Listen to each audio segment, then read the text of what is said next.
Мили деца, сега ще чуете една приказка от братя Грим, която се казва Белоснежка и Червенороска. Слушайте внимателно.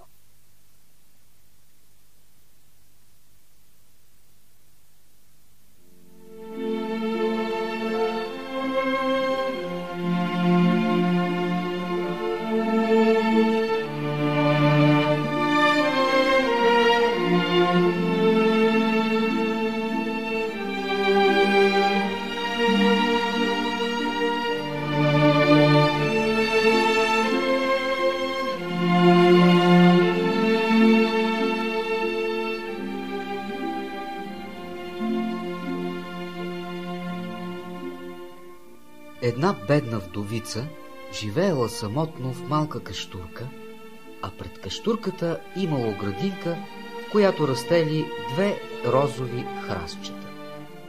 На едното цъфтели бели, а на другото червени рози.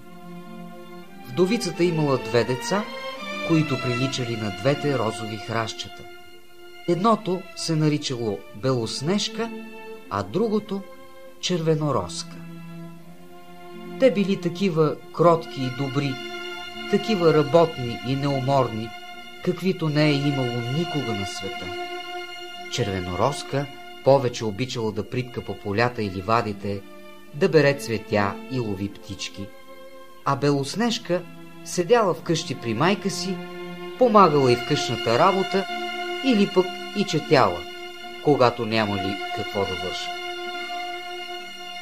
Двете деца тъй много се обичали, че винаги, когато излизали заедно, се хващали за ръка. А когато Белоснежка кажела: „Ние няма да се разделим“, Червенороска отговаряла: „Докато сме живи, никога“. А майката добавила: „Каквото има едната, трябва да го дели с другата“.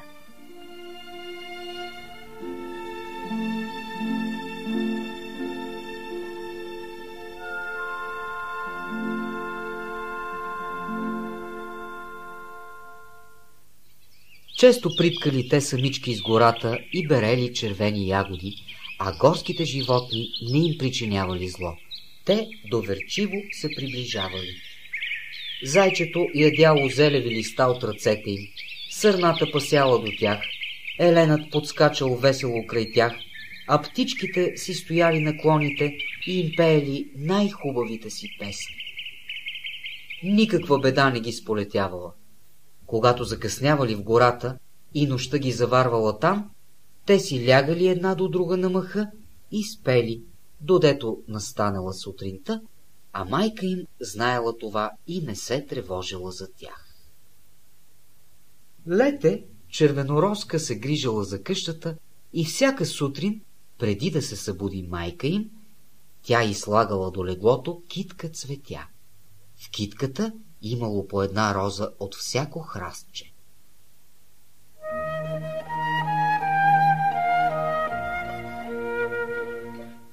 Зиме Белоснежка кладяла огъня и закачала котела на веригата.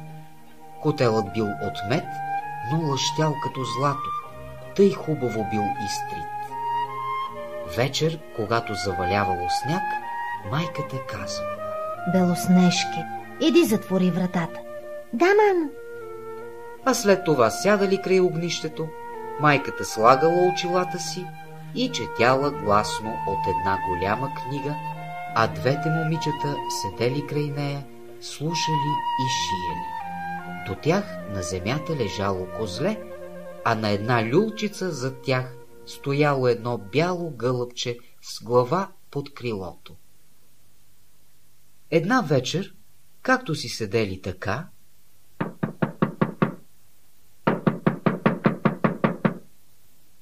„Тичай, отвори, Белоснежки, трябва да е някой пътник, който дири под слон“. „Да, мамо“. Белоснежка отишла и махнала резето, като мислела, че ще е някой бедняк. Ала не било човек, ами една мечка, която подала голямата си черна глава през вратата.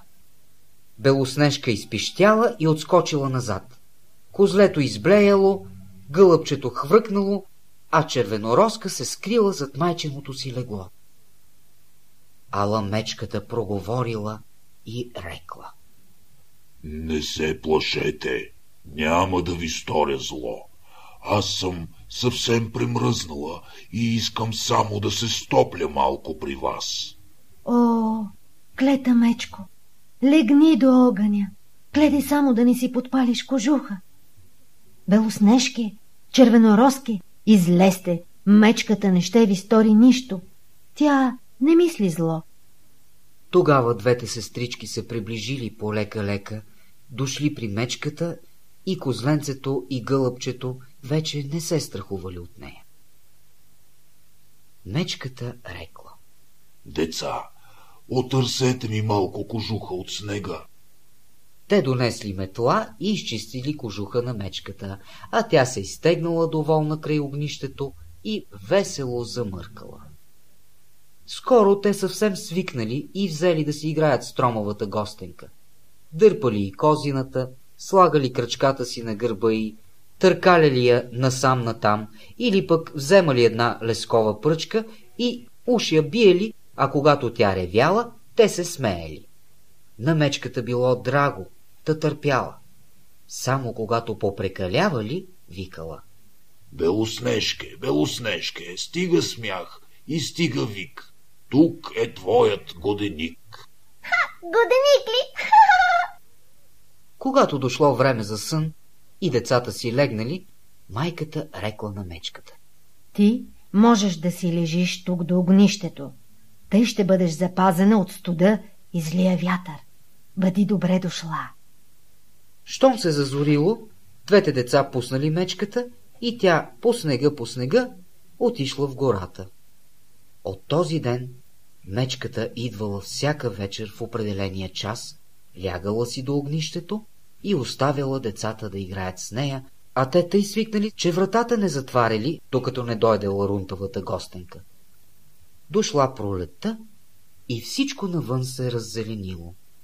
Една заран мечката рекла на Белоснежка: Сега вече трябва да си отида и цяло лято не бива да се връщам. Къде ще идеш, мила Мецано? Защо ще тръгваш? Не си отивай, моля те. Трябва да ида в гората, за да пазя съкровищата си от злите джуджета. Зиме, когато земята здраво замръзне, те не могат да си пробият път и стоят по неволя под земята. Ала сега, когато слънцето стопля и размеква пръста, те изкачат, тършуват и крадат.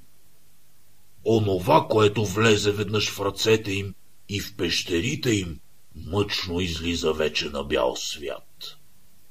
Белоснежка много се натъжила от раздялата. Когато отворила вратата и мечката излязла, рунтавата й кожа се закачила за куката. Забелило се едно парченце и на Белоснежка й се сторило, като че злато проблеснало изпод козината. Но не била уверена в това. Мечката припнала бързо и скоро изчезнала между дърветата. Наскоро майката изпратила децата да съберат съчки в гората. Там те видели едно голямо дърво, повалено на земята, а край него скачало насам-натам из тревата някакво животинче, но не могли веднага да разберат какво е то. Като приближили, съзрели едно джудже с старческо набръчкано лице и белоснежна брада, дълга цял лакът. Края на брадата бил заклещен в една цепнатина на дървото и дребосъчето скачало назад-напред, като вързано кученце, и не знаело как да си помогне. Ама какво стоите? Не може ли да дойдете да ми помогнете? Ама какви сте вие такива? Как си навлече тая беда, малко човече? Ах, глупава, любопитна патка! Исках да си натрепя тънки дърва за готварницата. Дебелите дърва веднага прегарят гозбицата ми. По-малко готвим ние, не лапаме много като вас. Прости лакоми хора. Аз бях вече сполучил да втъкна клина, ала проклетото дърво е много гладко. Та го изхвърлих веднага навън и цепнатината се затвори тъй бързо, че не сварих да измъкна хубавата си бяла брада. Ето я сега заклещена и аз не мога да си отида. Глупавите муцуни се смеят. Ух, че сте противни. Да му помогнем ли? Да му помогнем. 1, 2, 3... Не става. Ще отида да повикам хората. Въртоглави шилета, на кого са притрябали тук хора? Много сте ми и вие и двете. Не може ли да намислите нещо по-умно? Потърпи малко, намерих лек. Рекла Белоснежка, извадила от джоба си ножиците и отрязала края на брадата. Щом се усетило свободно, джуджето докопало един чувал, който бил мушнат между корените на дървото и бил пълен с злато, и го измъкнало навън, като си мърморело. Тъпачки тъпачки да отрежат края на чудесната ми брада. Ей, куковици да ви изпият ума. Ей, чувате ли? На вас го казвам. И изчезнало зад едно голямо дърво. О, какво невъзпитано джудже! Минало време и Белоснежка и Червенороска решили да си наловят риба. Като приближили потока, те видели, че някакъв голям скакалец подскача около водата, сякаш се кани да се хвърли в нея. Те дотърчали при него и познали джуджето. Ей, внимавай! Къде така? Да не мислиш да се хвърлиш в водата? Внимавай! Не съм толкова глупаво. Не виждате ли, че проклетата риба иска да ме дръпне в водата? Дребосъчето било седнало и ловяло риба, и за злощастие вятърът заплел брадата му с връвта на въдицата. Миг след това една голяма риба се окачила на въдицата, ала слабото човече нямало сили да я изтегли. Рибата почнала да го тегли към себе си. Наистина то се хващало за всяка тръстика и всяко стръкче, ала това не му помагало. То било принудено да следва движенията на рибата и всеки миг го грозяла опасността да цокне във водата. Момичетата дошли тъкмо на време. Те го хванали и се помъчили да освободят брадата му от връвта, ала на празно. Брадата и връвта се били яко заплели. Нямало друг изход, освен да извадят ножичката и да отрежат брадата.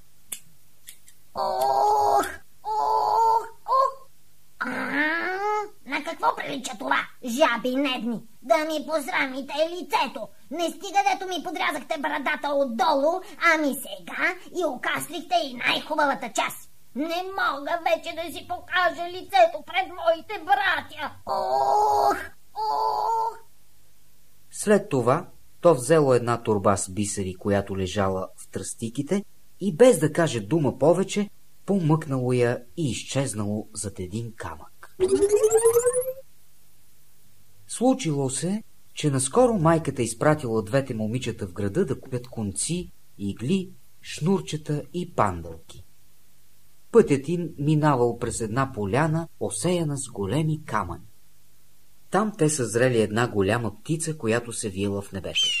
После почнало да кръжи бавно над тях, да се спуща все по-ниско, докато най-сетне кацнала до един камък наблизо.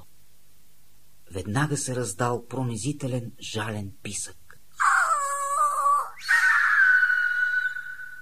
Момичетата дотичали до камъка и видели с ужас, че орелът е сграбчил стария им познайник джуджето и иска да го отнесе. Състрадателните деца веднага хванали здраво човечето и дълго се дърпали с орела по поляната, додето най-сетне той оставил плячката си. Щом се съвзело от първата оплаха, джуджето се развикало със своя креслив глас. Ме не можеш ли да ме пипате по-предпазливо? Тъй ми разпрахте тънката дрежка, че сега цялата е раздрана. Ах, вие непохватни и груби хора, на какво прилича това? След това то взело една торба с безценни камъни и се вмъкнало в пещерата си под скалата. Момичетата били вече привикнали с неговата неблагодарност. Те продължили пътя си и си свършили работата в града. Навръщане пак минали през поляната и изненадали джуджето, което било изсипало торбата си с безценните камъни на едно чистичко място, като мислило, че никой не ще дойде там толкова късно. Вечерното слънце огрявало бляскавите камъни и те трептели и светели с всички цветове тъй хубаво, че децата се спрели и се загледали в тях. 1001, 1005, 1011, 1003, 1008, 22 386, 728, 5, 6, 7, Ама какво стоите там зазяпнали муцуни? Ама ние... Креснало джуджето и от гняв сиво-пепелявото му лице почервеняло като морков. То щяло да продължи рогатните си, ала в този миг се чул силен рев и от гората изскочила една черна мечка. Джуджето се оплашило и хукнало, ала преди да стигне до своята дупка, мечката била вече до него. Тогава той извикало ужасено. Мила Мето, пощади ме, ще ти дам всичките си съкровища. Ето виж хубавите безценни камъни, които лежат тук. Подари ми живота. Какво ще разбереш от мен, мъничко, мършаво човече? Няма и да ме усетиш между зъбите си. Дръж тия там две безобразни момичета. Те са крехки, тлъсти, като яребици. Тях изяш. Мечката и не слушала думите му, ами цапнала злобното същество с лапа и то не се помръднало вече. Момичетата били ударили на бяг, ала мечката викнала след тях.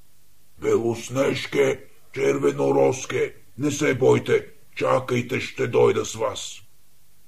Тогава те познали гласа й и се спрели, а когато мечката дошла при тях, мечешката й кожа изведнъж паднала и пред тях застанал един хубав момък, облечен целият в злато. Аз съм царски син и бях омагьосан от злобното джудже, което ми открадна съкровищата. Трябваше да се скитам като див звяр из гората. Сега то си получи заслуженото наказание и с неговата смърт аз съм избавен. Белоснежка се омъжила за царския син, а Червенороска за брат му. Те си разделили големите съкровища, които джуджето било натрупало в пещерата си. Старата им майка живяла още дълги години спокойно и честито при своите деца. Тя взела със себе си двете розови храстчета, посадила ги под прозореца си и всяка година те цъфтели с чудно хубави бели и червени рози.